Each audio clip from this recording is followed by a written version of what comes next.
1904 ஈரோடு மாவட்டம் சென்னிமலையில் பிறந்த ஒரு இளைஞர் இந்திய விடுதலை போராட்டத்தினால் ஈர்க்கப்பட்டு அந்த போராட்டத்தில் கலந்துக்கிட்டார்.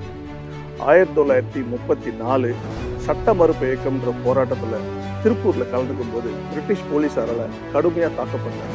தான் விழுந்தாலும் பரவாயில்லன்ட்டு தேசிய கொடியை உயர்த்தி குடிச்சுக்கிட்டே மழங்கி விட்டார்.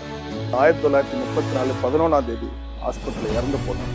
பின்னால் அவர் தான் கொடிக்காத்த போற்றப்பட்டார். இப்படி இந்தியா முழுக்க விடுதலை போராட்டத்துக்காக உயிர்நீத்த தியாகிகளுக்காக ட்ரைபூட் பால் அப்படின்னு சொல்லிட்டு Chakra vision India foundation trust இதை மெமோரியல் திறக்க போறாங்க.